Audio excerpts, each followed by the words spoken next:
আসসালামু আলাইকুম প্রিয় দর্শক, রিপন ভাইয়ের পাঠানো আরেকটি ইন্ডাকশন চুলার সার্কিট। এটি হচ্ছে প্রেস্টিজ কোম্পানির ইন্ডাকশন চুলার সার্কিট। তো উনি দুইটা সার্কিট রিপেয়ারের জন্য পাঠিয়েছিলেন। তো ইতিমধ্যে একটি সার্কিট রিপেয়ার করে আপনাদের দেখানো হয়েছে এবং এটি হচ্ছে দ্বিতীয় ইন্ডাকশন চুলার সার্কিট। তো এখানে একটি কুলিং ফ্যান পেয়েছি, ব্যাগের ভিতরে একটি ডিসপ্লে বোর্ড পেয়েছি এবং একটি এসি কর্ড পেয়েছি এবং একটি মাদারবোর্ড আর একটি কয়েল। তো আলহামদুলিল্লাহ ইন্ডাকশান চুলার সব কিছুই আছে এখানে। এখন প্রশ্ন হচ্ছে যে এই ইন্ডাকশান চুলার যে সার্কিটটি আছে এটি কীভাবে রিপেয়ার করতে হবে। এখানে দেখেন ফিউজটি উনি রিপেয়ারিং করিয়েছেন কারো দিয়ে। তো এখানে আমি আইজিবিটিও সোল্ডারিং করা দেখতে পাচ্ছি। তো আমি পাওয়ার কর্ডটি লাগিয়ে দিব, দিয়ে আমি চেক করব যে এই বোর্ডটার এখন কি অবস্থায় আছে। এই ইন্ডাকশান চুলার সার্কিটের সমস্যাটা কি এবং এর সমাধান কি সব কিছু আমি দেখাবো এই ভিডিওতে।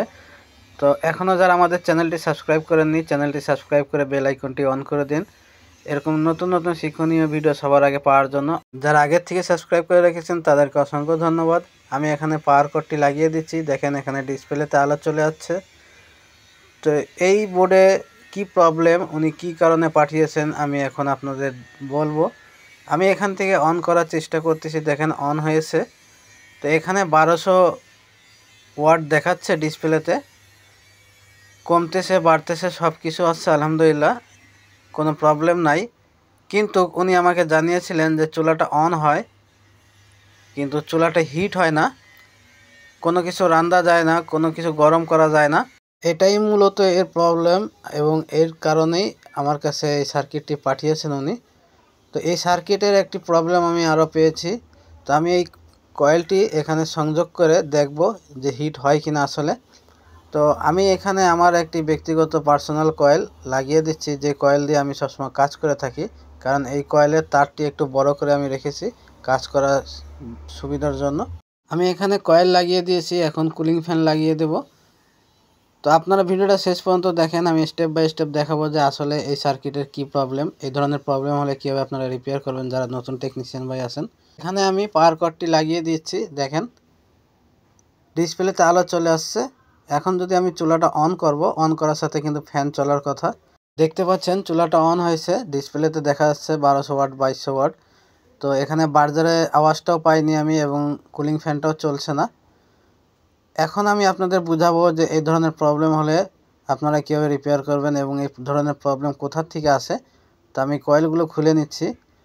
এর যে প্রবলেমটা আমি পেয়েছি, বার্জারে কোনো আওয়াজ আসতেছে না এবং এখানে যে 18 ভোল্ট থাকে সেই 18 ভোল্টটা নেই, এই জন্য ফ্যান চলছে না। আসলে 18 ভোল্ট আছে কি নাই বা অন্য কোনো প্রবলেম আছে কি না আমি ভোল্টেজটা মেপে আপনাদের দেখাবো। তো এখানে 18 ভোল্ট, এই যে এখানে ড্রাইভ সেকশনে যদি 18 ভোল্ট না আসে আইজিবিটিতে ভোল্টেজ যাবে না। আইজিবিটির গেটে যদি একটা ভোল্টেজ না যায় পালস ভোল্টেজ, তাহলে কিন্তু আইজিবিটি সুইচিং করবে না, আর সুইচিং না করলে কিন্তু কয়েলটি হিট হবে না। তো এই জন্য আমি ভোল্টেজটা মাপার জন্য মিটারের যে নেগেটিভ কানেকশান আছে আমি এই সার্কিটের নেগেটিভের সাথে জয়েন করে দিয়েছি। এখন আমি পাওয়ার কর্ড লাগিয়ে ভোল্টেজটি মেপে দেখব কোথায় কত ভোল্ট আছে এবং কোথা থেকে প্রবলেম হচ্ছে। এখানে 18 ভোল্ট থাকার কথা, দেখেন এখানে 19 ভোল্ট আছে। তো ভালো আছে, সমস্যা নাই, 18 থেকে 20 ভোল্ট থাকে। তো এই প্রোগ্রাম আইসি থেকে যে একটি সিগন্যাল ভোল্টেজ আছে সেখানেও ঠিক নেই। এখানে ড্রাইভার সেকশানে এবং কুলিং ফ্যানের সেকশানে আমি ভোল্টেজ পাচ্ছি 18 ভোল্ট 19 ভোল্ট 17 ভোল্ট। দেখেন ড্রাইভিং সেকশানে 17 ভোল্ট দেখাচ্ছে, ভোল্টেজ ভালো আছে। তো আমি এই নেগেটিভের কানেকশানটি খুলে দিচ্ছি মিটারের। এখন আমি কুলিং ফ্যানের যে জ্যাক আছে এই জ্যাকের এখানে মাইনাস ভোল্টেজ পাচ্ছে কিনা সেটাও আমি চেক করে দেখব। তার জন্য আমি ডিসপ্লে কানেকশান আবারও দিয়ে দিয়েছি, কারণ আমি চুলাটা অন করব, অন করার পরে কুলিং ফ্যানে ভোল্টেজ আসছে কিনা আমি এটা মিটারে মাপ দিয়ে দেখব। কারণ কুলিং ফ্যানের যে দুটি জ্যাক থাকে, প্লাস ভোল্টেজ 18 ভোল্ট থাকে ডাইরেক্ট এবং মাইনাস যে ভোল্টেজটা থাকে সেটি হচ্ছে একটি 80-50 85-50 ট্রানজিস্টরের মাধ্যমে আসে গ্রাউন্ড। তো অনেক সময় দেখা যায় এই ট্রানজিস্টরটা নষ্ট হয়ে গেলে কুলিং ফ্যান চলে না। আবার এই ট্রানজিস্টরে এই কন্ট্রোলার আইসি থেকে সিগন্যাল না আসা পর্যন্ত এই ফ্যানটাকে অন করে না। তো এখানে আমি ভোল্টেজটা মাপছি, দেখেন এখানে পজিটিভ ভোল্টেজটা আমি পেয়েছি, নেগেটিভ ভোল্টেজটা পাচ্ছি না। নেগেটিভ ভোল্টেজটা ট্রানজিস্টরে যে সিগন্যাল ভোল্টেজটা আসবে সেটা আছে প্রোগ্রামার আইসি থেকে আসে। দেখেন আমি আপনাদের একটু দেখাই, ভালো করে জুম করে দেখিয়ে দিচ্ছি। এই যে ট্রানজিস্টর আছে এখানে, এই যে এই ট্রানজিস্টরের মাঝখানের লেগ হচ্ছে মাইনাস ভোল্টেজ এবং বাম পাশের হচ্ছে কুলিং ফ্যানে চলে গেছে এবং ডাইন পাশের যে কানেকশানটা গেছে এটি হচ্ছে কন্ট্রোলার আইসি থেকে আসতেছে। তো কন্ট্রোলার আইসি থেকে কিন্তু ভোল্টেজ আসছে না, এর জন্য বার্জার অন হচ্ছে না। এই যে বার্জারটা আমি খুলে নিয়েছি, বার্জারটা আমি এখন চেক করে দেখব। এই যে বার্জারটি অনেক সময় শর্ট হয়ে যায় বা বার্জার নষ্ট হয়ে গেলে বার্জার বাজে না। তো বার্জার আলহামদুলিল্লাহ ভালো আছে। তো এই বার্জার দুই ধরনের হয়ে থাকে, এক ধরনের বার্জার আছে মিটারে শো করে না, আর এক ধরনের বার্জার মিটারে শো করে। তো এই বার্জারগুলো হচ্ছে ভালো। তারপর আমি এই বার্জার রেখে এখানে আরেকটি বার্জার খুলে লাগিয়ে দেব। আমার একটি সার্কিট আছে সেখান থেকে আমি খুলে এই বার্জারটি লাগিয়ে দিচ্ছি। তো বার্জার লাগানোর পরেও যদি না হয় তাহলে কন্ট্রোলার আইসিটি চেক করতে হবে যে কন্ট্রোলার আইসিতে ভোল্টেজ ইন হচ্ছে কিনা এবং সিগন্যাল ভোল্টেজ আউট হচ্ছে কিনা। তো আমি এই বার্জারে দেখেন প্লাস মাইনাস এখানে দেওয়া থাকে এবং সার্কিটেও প্লাস মাইনাস দেওয়া থাকে। তো প্লাস মাইনাস দেখে তারপরে বার্জারটি লাগিয়ে দিবেন। তো বার্জার লাগানো হয়ে গেছে, আমি আবারও পাওয়ার কট লাগিয়ে দিচ্ছি। এখন এখান থেকে অন করলে বার্জারে একটি আওয়াজ আসবে, সেই আওয়াজটা কিন্তু আসছে না, তার মানে বার্জারে কোনো প্রবলেম নাই। এখানে কন্ট্রোলার আইসি থেকে যে বার্জারে সিগন্যালটি আসবে সেই সিগন্যালটি আসছে না। তো আমি আপনাদের দেখাই এই বার্জারে কোনো প্রবলেম না এবং কুলিং ফ্যানেরও কোনো প্রবলেম না। কুলিং ফ্যান এবং বার্জারে যে সিগন্যালটা আসবে কন্ট্রোলার আইসি থেকে, দেখেন এখানে অলরেডি ডিসকানেক্ট করা আছে। এখানে যে ভোল্টেজটা ইন হবে সেই ভোল্টেজটা কিন্তু ডিসকানেক্ট করা আছে। কন্ট্রোলার আইসি শর্ট এজন্য ডিসকানেক্ট করে রেখেছেন কোনো এক মেকানিক ভাই। এখানে ক্যাপাসিটারটি ফুলে গেছে দেখতে পাচ্ছেন। তো এই পিসিবি বোর্ডে কন্ট্রোলার আইসি খারাপ এবং এই ক্যাপাসিটারটি খারাপ, দুটো জিনিস এই পিসিবি বোর্ডে নষ্ট পেয়েছি আমি, ক্যাপাসিটার আর কন্ট্রোলার আইসি। তো আমার কাছে সেম একটি পিসিবি আছে, এই পিসিবিতে আমি এখন ডিসপ্লে সংযোগ দিয়ে আপনাদের দেখাবো।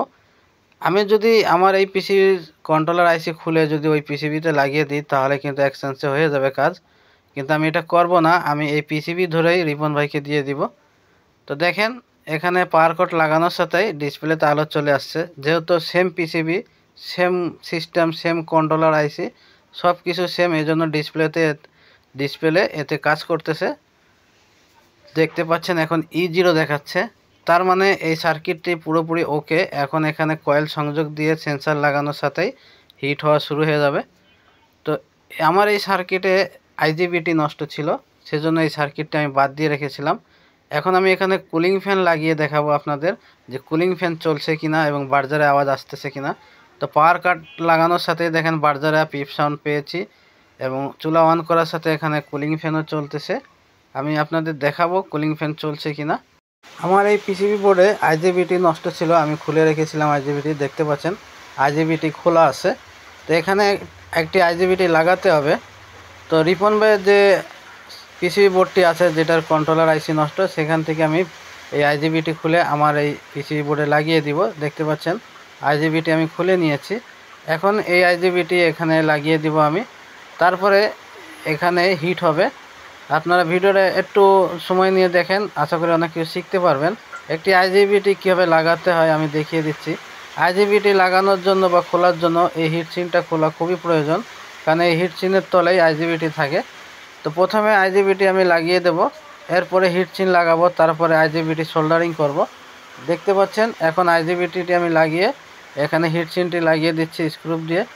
আইজিবিটির সাথে হিট সিনটা ভালোভাবে স্ক্রুপটা টাইট দিবেন।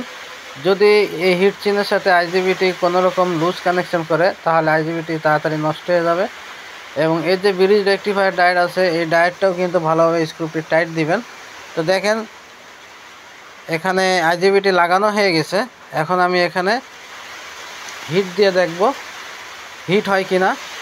এখানে একটি শিক্ষণীয় বিষয় আছে, কুলিং ফ্যান আমি আপনাদের দেখিয়ে দিচ্ছি যে কুলিং ফ্যান চলছে কিনা। তো আমি একটু পানি নিয়েছি একটি বাটিতে, আপনারা এরকম পানি নেবেন, পানি ছাড়া যদি হিট দেন তাহলে বাটি পুড়ে যাবে। চুলাটি আমি অন করার সাথে দেন ফ্যান ঘোরার জন্য ব্যস্ত হয়ে গেছে।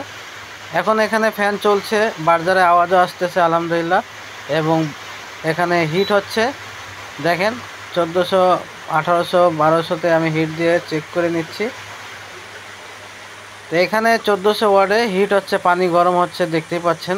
আমার ভিডিওটা ভালো লাগলে ভিডিওতে লাইক দিবেন, ভালো না লাগলে ডিসলাইক দিবেন, আপনাদের মতামত জানিয়ে দিবেন। আর ভিডিওটা বেশি বেশি শেয়ার করবেন বন্ধুদের মাঝে, যেন তারাও কাজ শিখতে পারে। আবার দেখা হবে নতুন কোনো ভিডিওর সাথে। সেই বন্ধু সবাই ভালো থাকেন, আল্লাহ হাফেজ।